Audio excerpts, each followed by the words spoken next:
Her father traded her to an Apache for her ugly face. But he cherished her more than any husband. The sun over Cedar Hollow was harsh enough to bleach every flaw into visibility, and Ella felt each beam on her skin like a judgment as her father dragged her into the crowded market square. His hand clamped around her arm hard enough to bruise, muttering under his breath about useless daughters and ugly burdens, while traders paused mid-sail to watch the humiliation unfold, their eyes skimming her face with the same careless dismissal they gave to a mule with a bad leg. She kept her gaze on the dirt, on the tiny stones scattering beneath her shaking steps. But the moment her father stopped walking, she knew exactly where she was, right in the center of the square where men traded cattle and tools, and, today, apparently, daughters.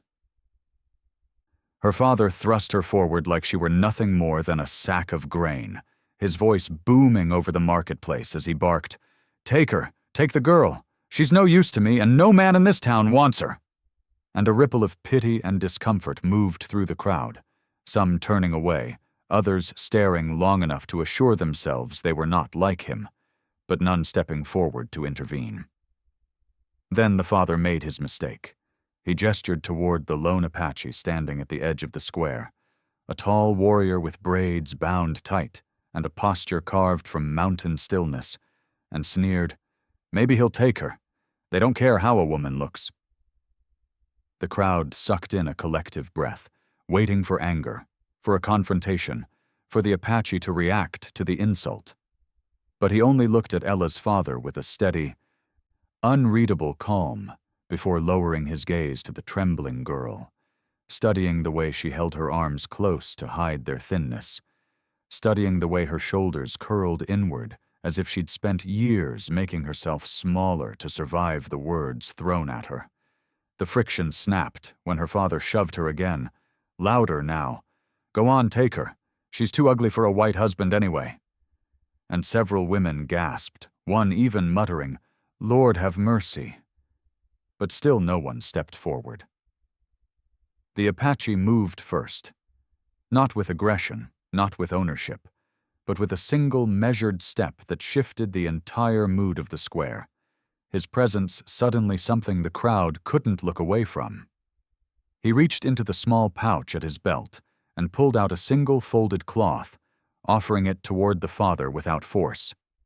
His voice low and even as he said, "I do not buy people." The words hung heavy in the heat, silencing even the horses tied at the posts, and Ella's father faltered for the first time, thrown off by the gentleness instead of rage. But before he could recover, the Apache turned to Ella and held the cloth closer, not touching her, not demanding she take it, just offering something clean, something respectful, something human in a moment designed to strip her of that humanity. The gesture made her breath catch in her throat, and the crowd shifted again, their discomfort sharpening into realization as they took in the contrast. A father shaming his own child, and a stranger showing her more dignity with one quiet motion than her family had shown in years. Fade settled as Ella finally lifted her eyes, meeting the Apache's steady gaze for a single heartbeat. And in that moment, the entire market understood that whatever came next would not unfold the way her father intended. Ella barely had time to steady her breath before her father lunged forward again, grabbing a fistful of her sleeve as if afraid she might slip out of the humiliation he'd built for her, hissing, "Don't look at him like that. You'll go where I say." But the Apache's quiet step forward changed everything, not with force, not with defiance, but with the kind of presence that made even angry men think twice. The market's chatter died down as he positioned himself at a slight angle, not blocking the father, not confronting him, simply existing in a way that made it clear he would not allow the scene to continue as it was.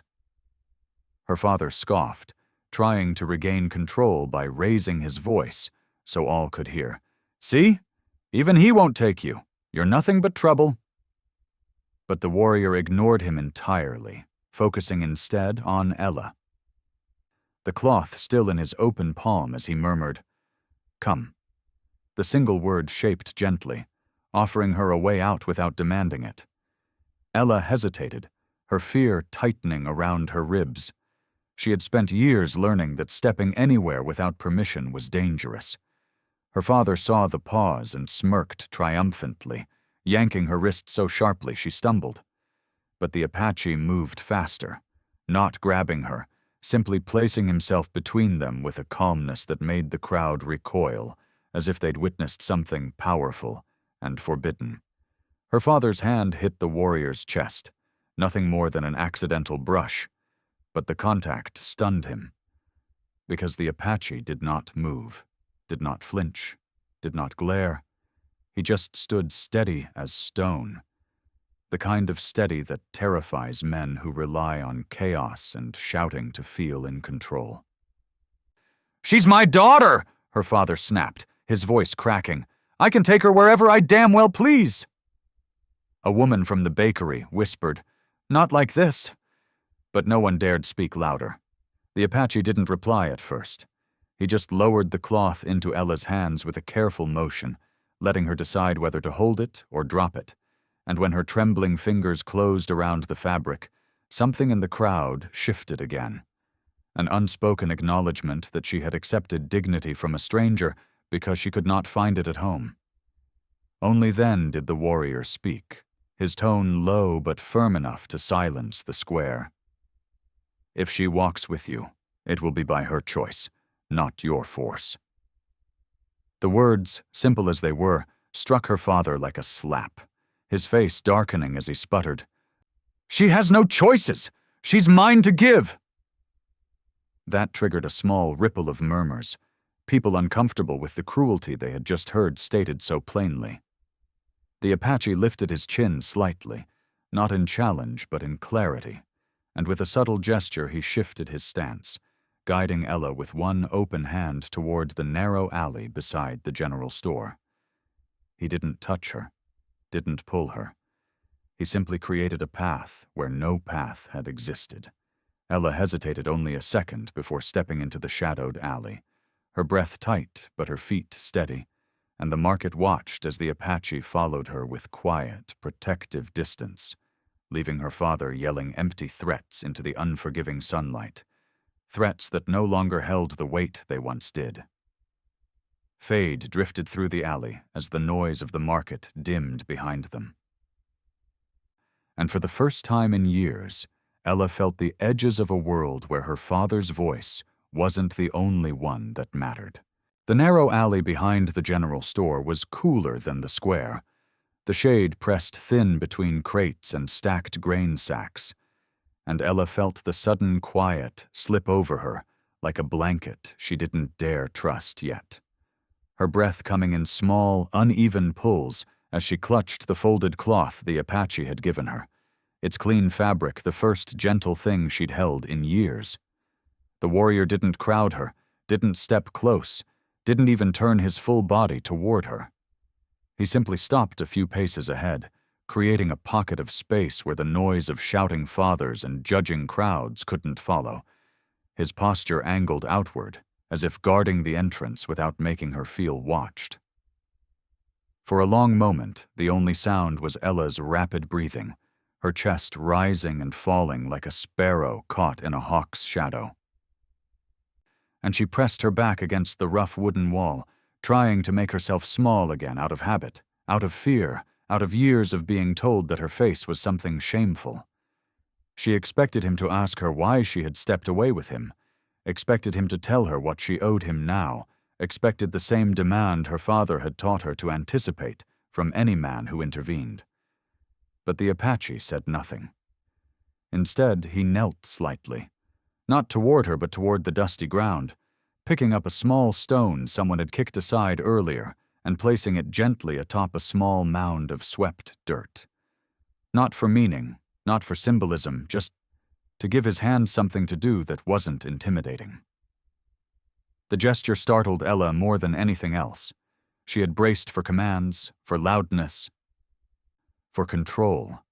Yet all she received was a quiet man making himself smaller so she wouldn't feel trapped. The friction returned softly when her father's distant voice echoed faintly from the square. Rage muffled by distance but not gone, and Ella's body tensed so sharply her shoulders jerked. She didn't realize she'd made a sound until the Apache shifted his gaze to her, slow and cautious, giving her enough time to look away if she wanted. She didn't. His eyes held no pity, no shock at her flinch, only awareness, the kind that came from a life where danger taught people to read silence more than words. Without speaking, he reached toward her, but stopped several inches short, lowering his hand to the crate beside her instead and nudging it gently her way, creating a seat she could take if her knees gave out. Her throat tightened, and she whispered, barely audible, "Why are you helping me?" The Apache didn't answer immediately. He considered the question as though it deserved more care than the world had ever given her. Then, softly, he said, "Because what was done to you was wrong." Each word deliberate, carved from certainty rather than sympathy. Ella blinked hard, stunned, not by the kindness, but by the simplicity of the truth spoken aloud, a truth she had never been brave enough to admit to herself. Fade settled as she sank onto the crate, the cloth trembling in her hands, while the Apache positioned himself near the alley's mouth, silent and steady, guarding without claiming, showing her, in the quietest way possible, what it felt like to exist in a space where no one stared, no one judged, and no one called her ugly. Ella sat on the crate with her hands twisted tightly around the folded cloth, trying to steady her breath. But the stillness of the alley could not hold forever. The world had a way of finding frightened girls quickly, especially when the wrong men felt entitled to them, and it wasn't long before new footsteps scuffed against the dust at the far end of the passage. Two ranch hands her father often drank with, rough men with sunburned faces and the kind of grins that made Ella's stomach hollow out with dread as they craned their necks into the narrow space. "There she is," one muttered, his voice thick with disdain as his eyes slid over her like she were a thing left on the street instead of a living person. The other snorted, "Figures she'd hide. Ugly ones always run." Their smirks widened when they spotted the Apache standing guard. And one of them laughed. "Didn't think you'd bother with her," spitting to the side, "but I guess even you folks don't care how a woman looks." The slur hung like poison in the air, and Ella's breath froze. She waited for the explosion, for the Apache to lunge or shout or prove every stereotype they whispered about him. But instead he lifted his chin only slightly, eyes steady, body still as carved granite, the quiet intensity of a man who had weathered far worse words and refused to let them define his next move. The ranch hands, emboldened by his silence, stepped deeper into the alley. "Her daddy says you can take her," one jeered. "But if you don't want her, we'll drag her back. He's making a fool of himself out there." Ella's heart slammed so hard she felt it in her fingertips, her body curling inward instinctively as she whispered, "Please, no." But the Apache heard the tremor in her voice before the men did. He shifted only his stance, one foot sliding forward with the faintest scrape of boot leather, placing himself fully between her and the intruders without a single gesture that could be mistaken for aggression. That subtle repositioning made both men falter mid-step, their bravado stuttering as they glanced at each other, suddenly unsure why their confidence had faltered. Whether it was the warrior's quiet stillness, or the realization that he wasn't backing away, wasn't intimidated, and wasn't giving them an inch of the girl behind him. "We ain't looking for a fight," one muttered, though his tone was edged with frustration, "but her father wants her back, said to fetch her." The Apache's voice came slow and controlled, like distant thunder rolling across the plains. "He lost the right to command her." The men stiffened. They weren't used to someone stating truth so plainly without raising a fist to back it. One scoffed, trying to regain footing. "He's her kin." The Apache didn't blink. "Kin does not trade daughters." The words landed heavier than fists, and something in the ranch hand's confidence deflated. Because it wasn't a threat, wasn't an insult, wasn't a challenge. It was judgment. And worse, it was correct. The men muttered curses, backing away without admitting defeat. But their retreat brought Ella no relief, because their departure meant they'd run straight back to her father, who would return angrier, more desperate, more determined to fix what he saw as disobedience. Fade gathered at the edges of the alley as the Apache turned slightly toward her, his voice gentler now as he said, "We cannot stay here." And Ella felt the truth settle like a stone in her chest. This danger was different from the square, and it was coming fast. But for the first time, she wasn't facing it alone. The Apache guided Ella out of the alley with a quiet sweep of his hand, not touching her, just showing the safest direction to walk, and she followed with small, hesitant steps, clutching the cloth as though it were the only steady thing in the world. The back path behind Cedar Hollow's general store led toward the creek where laundry women often worked at dusk. But now, with noon pressing down, the stretch of dirt was empty and silent. Just tall grass, the murmur of shallow water, and the distant thud of her father's angry footsteps growing louder somewhere behind them. Her lungs tightened at the sound, fear creeping up her spine like a cold draft through thin walls, but the Apache stopped beside the creek's edge and motioned gently for her to sit on a fallen log beneath the shade of a cottonwood tree. The light filtering through its broad leaves turning the moment softer than she expected it could ever be. When her trembling legs gave out and she sank onto the log, he knelt, not in front of her, but beside the water, cupping his hands to fill them, letting the cool creek flow through his fingers before lifting the water for her to see, offering it without a word. She hesitated, unable to believe a man could offer anything without wanting something in return. But the heat in her chest and the dryness in her throat made the choice for her. She leaned forward and drank from his hands, the water clean and shockingly cold, running down her chin in small rivulets. She wiped away quickly, embarrassed by the intimacy of the moment, even though he had not touched her. Her breath steadied for the first time since morning. The Apache rinsed his hands again and offered a second time, slower now, as though giving her space to pull away if she needed to. "Thank you," she whispered, voice thin but sincere, and he nodded once, as if the words were more than enough. The creek's quiet hum wrapped around them, but the peace did not last long. Her father's voice carried faintly from the town, furious and closing in, and Ella flinched so sharply she almost dropped the cloth. The Apache noticed immediately. Without saying a word, he reached for her shawl, still draped over her shoulders, and adjusted it so it covered more of her trembling arms, not claiming her, not comforting her in the way men sometimes did, but simply restoring the part of herself the world had kept trying to strip away. That one gesture unraveled something tight inside her chest. She felt the sting of tears before she could stop them, her voice cracking in confusion. "Why are you being kind to me?" He didn't answer right away. He looked toward the path behind them, listening for approaching danger, measuring the time they had left before her father arrived with more men. When he finally turned back to her, his expression carried nothing but quiet certainty. "Because the world has not been." Ella pressed a hand to her mouth, swallowing a sob that wasn't entirely sadness. Some was disbelief, some was relief. Some was a grief she hadn't let herself feel until someone else acknowledged it.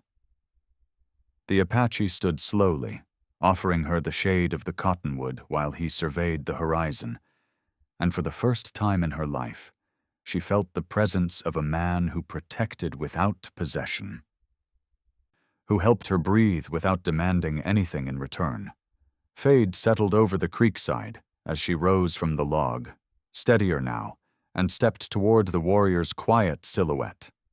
Because running from danger was terrifying, but running from it with someone who refused to let her disappear felt like the first real thing she'd owned in years.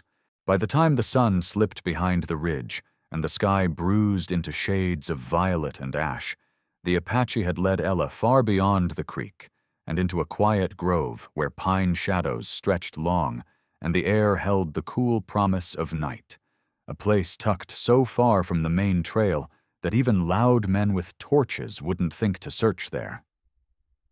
Ella's steps were uneven from exhaustion, but she didn't complain. Her body had been pushed by fear before, but this time she was moving toward safety, not away from punishment, and that difference wrapped around her like something unfamiliar but precious.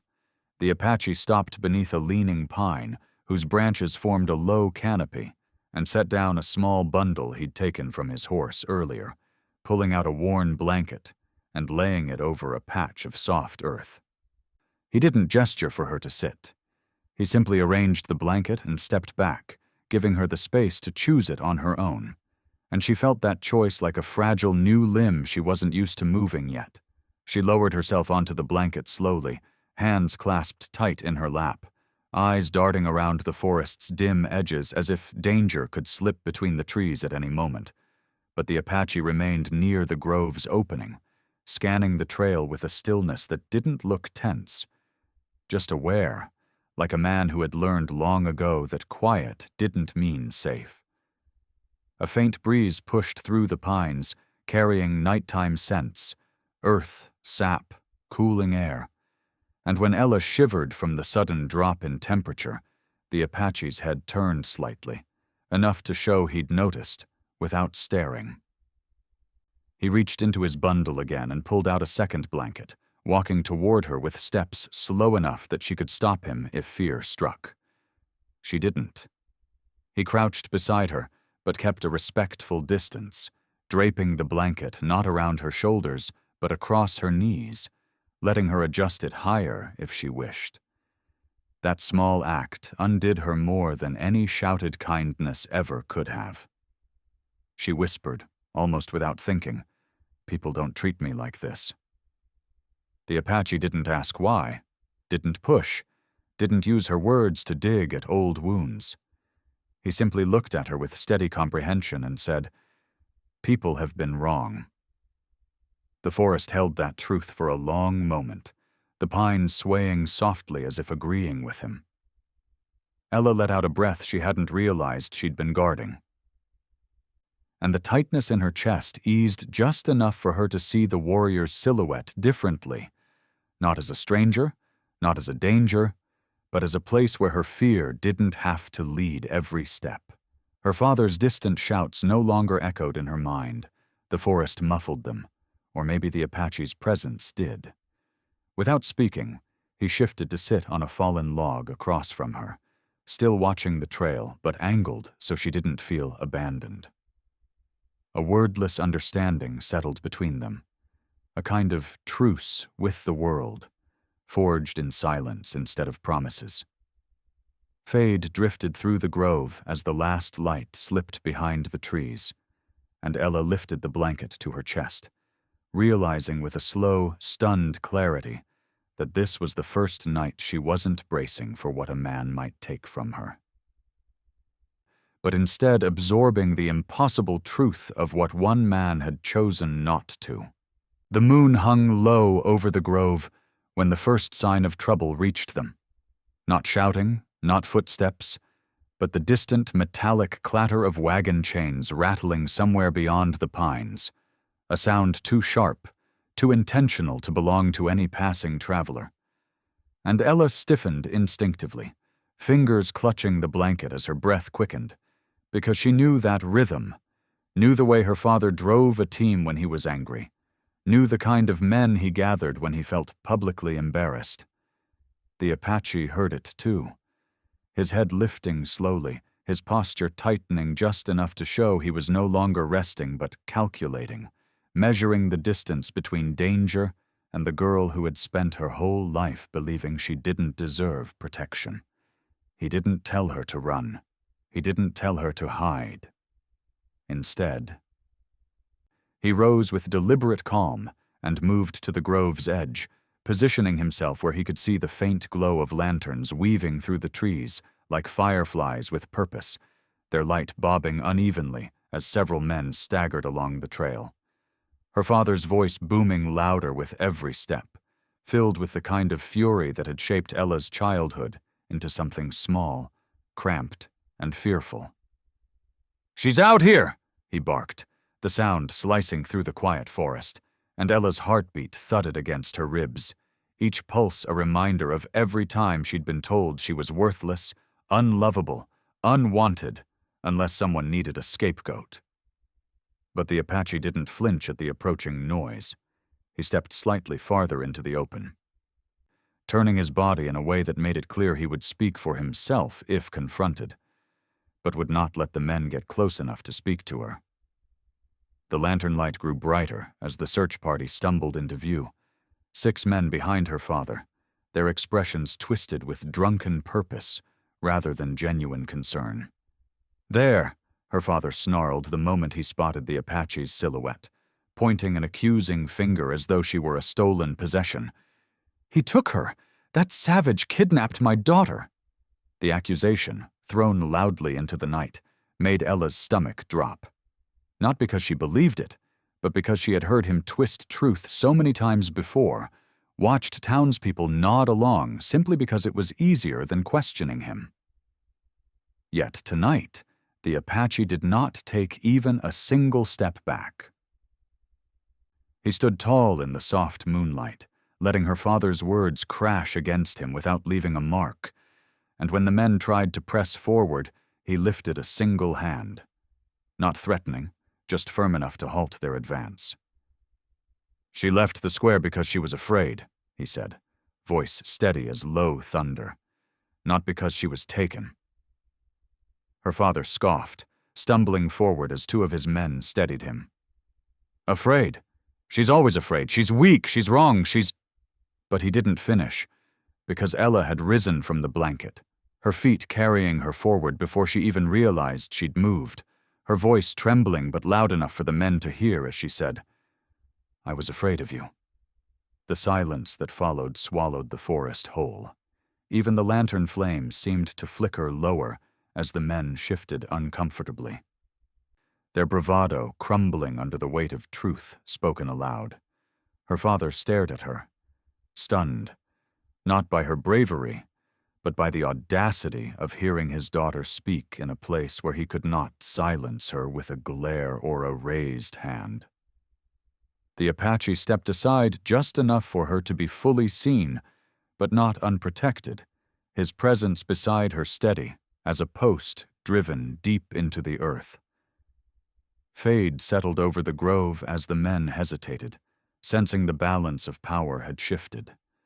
Not toward violence, not toward the Apache, but toward the girl who had finally spoken her truth, and toward the quiet night that no longer belonged to the man who had once controlled all her breaths. Her father recovered from the shock with a drunken snarl, the kind that always used to send Ella shrinking into corners. But tonight, she didn't move. Not backward, not sideways, not into the shadows where she'd spent most of her life trying to stay small. She stayed exactly where she stood, the blanket still wrapped around her shoulders like a borrowed courage. The Apache at her side, like a silent wall no one had expected to find between a girl and the man who claimed ownership of her fear. The men behind her father shifted uneasily, their lanterns shaking enough to cast fractured light across the clearing, and one of them muttered, "She don't look kidnapped to me." But her father barked over him, voice cracking with rage and humiliation. "She's my daughter. You hand her over." He jabbed a finger toward Ella, as though pointing at an unruly animal, not a human being, and the familiar sting of being treated like a burden, an embarrassment, flickered through her chest. But it didn't settle. Not with the Apache standing there, grounded as stone, watching every movement with the calm of a man who had survived storms far greater than the shouting of a violent parent. "She goes nowhere she doesn't choose," the Apache said, voice low and clear, and the firmness in those 6 simple words cut through the night sharper than any blade.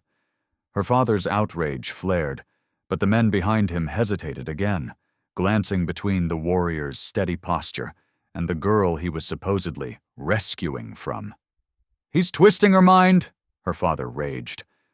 "She's confused, weak. She doesn't know what's good for her." Ella took a shaky breath and stepped forward, the blanket slipping slightly but her voice not slipping at all.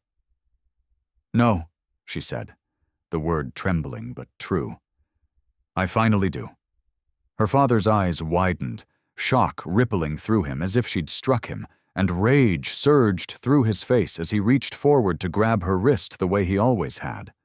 Tight, punishing, claiming. But this time his hand never reached her. The Apache moved with a speed that was quiet instead of dramatic, stepping between them with a single, controlled shift of his body. Not aggressive, not threatening, just unbreakable, his presence forming a barrier her father couldn't cross without choosing violence in front of 6 men who were now seeing Ella in a different light. "Don't," the Apache said simply. No raised weapon, no raised voice. Just a line drawn with the kind of certainty that came from a lifetime of defending what mattered without ever needing to shout about it. The grove pulsed with tension as the men behind her father looked at the scene, at Ella's tear-streaked but lifted chin, at her father's trembling fury, at the warrior standing there with nothing but honor as armor. And something shifted, not with a shout, but with a quiet, uncomfortable recognition. They weren't hunting a kidnapped girl. They were chasing a man's pride. "Come on," one muttered to another. "This ain't our business. She ain't a child." Another nodded, lowering his lantern a fraction. "She's standing on her own legs." Her father spun toward them, wild-eyed. "She's mine." But for the first time in her life, Ella watched men ignore him. A lantern flame guttered as if agreeing. The Apache stayed between them, but it wasn't his stance that quieted the moment. It was Ella's next step forward, small but steady, her voice soft yet strong enough to carry in the stillness. "I am not something you give away." Fade swept gently through the clearing as the men shifted back, the grip her father once held over her slipping like sand through fingers that had squeezed too hard for too many years. And Ella, wrapped in blankets and moonlight, took her first breath of a world where her choices finally counted. The men had begun to drift backward, murmuring among themselves, no longer convinced by her father's frantic arguments, but the forest wasn't enough to settle a lifetime of control. And Ella knew it. Her father lunged again, this time not for her, but for the Apache, as if taking down the warrior would somehow drag her back into the life she'd just stepped away from. His fist was clumsy, fueled by humiliation more than strength, but the intent behind it was sharp and ugly, the kind she had grown up recognizing long before blows ever landed. The Apache didn't meet the attack with violence. He pivoted with a smoothness that looked almost effortless, redirecting her father's momentum so he stumbled past instead of crashing into him, and the men behind him sucked in sharp breaths because the move wasn't aggressive. It was skilled. It was controlled. It was the kind of discipline that didn't come from anger, but from a lifetime of learning when to act and when not to. "Stay down," the Apache said quietly, but her father, drunk on rage and humiliation, scrambled up again, spitting dirt as he swung a second time. Ella watched with a tightening throat, not because she feared for the warrior's safety, but because she feared what her father's desperation might force him into: lies, injuries, another story told to a town that had long believed whatever he said simply because he said it. The Apache caught her father's wrist mid-swing, holding it just firmly enough to stop the strike, not enough to injure him, and the restraint in that moment, the discipline. The refusal to become the monster people accused his people of being shocked even the men who had followed her father into the forest. "You don't own her," the Apache said, still calm, still steady, still refusing to escalate. "You don't decide her life." Her father tried to yank his hand free. "She's worthless without me," he spat. "No man would want—" But he didn't finish, because Ella stepped into the lantern light fully now, her chin lifted even though her hands shook beneath the blanket. "I'm worth more without you," she said, and the words, fragile as they were, cut deeper than any blade. Something cracked in the air then, the kind of crack that comes when truth is spoken in front of witnesses who cannot unhear it. The Apache released her father's wrist gently, almost respectfully, though there was no respect left to give to the man himself. Instead, he did something none of them expected. He stepped back, not to retreat, but to stand beside Ella, shoulder to shoulder, matching her posture so the men watching saw not a girl rescued or claimed, but a woman choosing her own place, and a warrior choosing to honor that choice. A hush fell over the grove. One of the men behind her father whispered, "Reckon she's right. Look at 'em." Another muttered, "Man's been cruel to her for years. Anybody can see that now." Her father's face twisted, not just in anger, but in the dawning realization that his control, his narrative, was slipping right through the hands he'd kept clenched since she was a child. "Ella," he said, voice cracking for the first time, "come home." She shook her head slowly, tears filling her eyes. Her voice barely above a breath. "Home isn't where I'm hurt." The Apache didn't touch her, didn't claim her, didn't say anything to influence her choice. He only stood there, present, steady, letting the truth stand on its own legs. Lanterns dimmed in the breeze as the men turned one by one, choosing not to fight a battle that wasn't theirs. Fade passed through the grove as her father stepped back, not because he accepted her decision, but because he finally understood he could no longer control it. Ella, shaking but unbroken, stayed in the warrior's quiet shadow, realizing she hadn't just survived the night. She had reclaimed something she didn't know she'd been missing until the moment she spoke for herself. Dawn broke through the trees in a soft wash of pale gold, slipping over the pine needles and touching the grove with a gentleness Ella had never felt from any morning before. And she stood at the edge of the clearing with the blanket still wrapped around her shoulders, breathing air that didn't taste like fear for the first time in her life. Her father and his men were long gone, swallowed by the forest and the shame they didn't want to look in the eye. And the quiet they left behind wasn't heavy. It was clean, open, something new waiting to be stepped into. The Apache was already awake, crouched near the embers of the small fire he'd built, stirring the ashes with the calm patience of someone who didn't push decisions on others, and when Ella approached, he didn't stand or straighten or take a protective posture. He simply glanced up with steady eyes that asked the simplest of questions without words. "What do you want now that no one is choosing for you?" Ella didn't know how to answer at first. Her whole life had been shaped by someone else's rage, someone else's shame, someone else's version of who she was supposed to be. And now, with the world finally quiet, she had to listen for her own voice, a voice she had never been allowed to use. She sank to her knees across from him, palms pressed against the earth that still held the cool memory of night, and whispered, "Thank you for letting me choose." The Apache nodded once, neither accepting credit nor brushing it aside. His expression softened just slightly, in the way a sunrise does when it begins to warm a cold horizon. "Where will you go?" he asked, his voice gentle enough that the question felt like a blank page, not a demand. Ella looked toward the sliver of trail that led back to town, the place where her father lived, where people whispered, where the girl she used to be had tried to survive by shrinking herself smaller each year. Then she turned her gaze toward the open plains beyond the ridge, where the light spilled wide, and nothing about her past could reach. "Somewhere I'm not scared," she said quietly.